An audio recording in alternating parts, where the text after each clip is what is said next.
Cross Action crew had a great opportunity to test Sean Collier's KX500 from 1997 against his 2015 KX450F to test these bikes because, number one, we love 450s, especially the Kawasaki 450. It's a great bike with a very good package.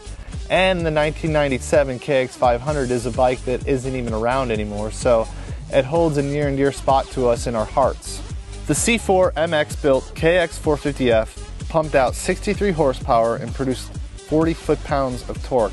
Luc Frenchy Cauet had the responsibility of cutting the valve seats to get more flow out of the head, and he also went with a slightly more compression with the cylinder and piston combination. Without question, the coolest modification done to the engine was a KTM 42mm throttle body, which replaces the 43mm Kawasaki throttle body. The injector on the KTM unit is located at the bottom, and the butterfly opens a different direction.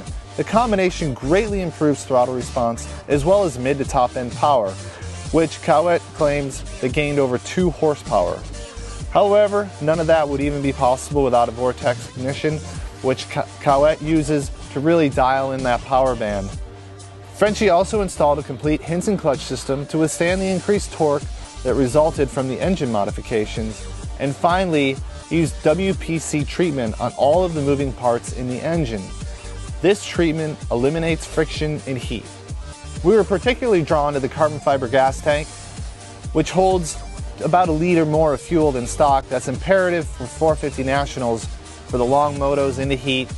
Collier really needed to be able to go the distance. The larger tank costs about $1,800. It's made in Italy and it was purchased through Pro Circuit. Another part that was purchased from Pro Circuit is a self-siphoning titanium radiator catch can, which costs them about $250. What happens is once the bike cools down post-moto, the coolant sucks back in to the radiators, so no coolant is lost. In terms of suspension, Collier really preferred the Enzo suspension. He also went with a 1mm longer link arm, as well as stock offset triple clamps. Sean Collier is a pretty tall and lanky guy, so he has his setup preferences. One thing he really likes are those titanium Raptor foot pegs, which he has Frenchy sharpen up the teeth real well to ensure that he doesn't slip a peg in the middle of a race. Sean also prefers a 20mm longer hammerhead shifter with a rubber tip to accommodate his really big feet.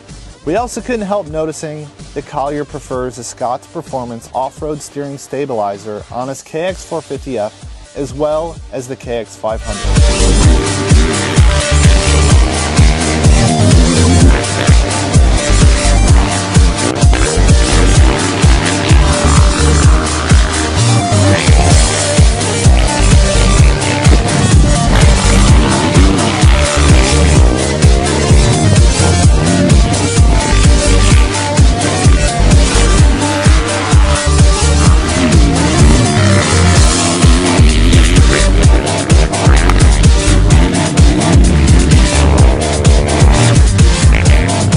The 1997 KX500 isn't actually owned by Sean Collier, but instead by his father.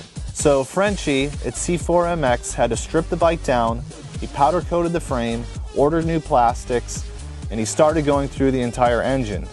In terms of the engine, he had to rebuild the crank and remachine the case because the Kawasaki had discontinued selling the crankcase. He also ported the cylinder, installed a larger carburetor, and boosted compression. As a result, VP C12 race fuel was a must. C4 MX was able to surpass 66 horsepower with 45 foot-pounds of torque. FMF gave Sean a specially made pipe-in silencer with a silencer that resembles a 4-stroke. The coolest thing on Sean's KX500 has to be the front end. Frenchy had the idea of retrofitting a 2015 KX450F front end onto the KX500. It was actually much easier than Cauet thought, because the fork stanchion diameters were exactly the same. Frenchy simply pulled off the old forks and slid the KX450F Kayaba triple air chamber forks into the clamps. Not only could he use newer technology, but he could also run a 280mm MotoStuff front brake rotor. Given that Kawasaki discontinued the KX500 after 2004, there aren't very many aftermarket parts available for the bike. That's okay, because Sean knows what he likes. First, he prefers the Scott's Performance steering stabilizer. He had the foot pegs sharpened. They're not Raptor titanium foot pegs, they're stock, but still, Frenchie was able to really sharpen those things up so that Sean could have ultimate traction. And lastly, the problem that Sean encountered at the MTA World Two-Stroke Championship was when his shock collar bolt came out. Frenchie fixed that by installing a longer bolt with a backing nut and copious amounts of Loctite. The 2015 KX450F and KX500 comparison will be featured in the September 2015 issue of Motocross Action. For more news and info on these awesome bikes, visit motocrossactionmag.com.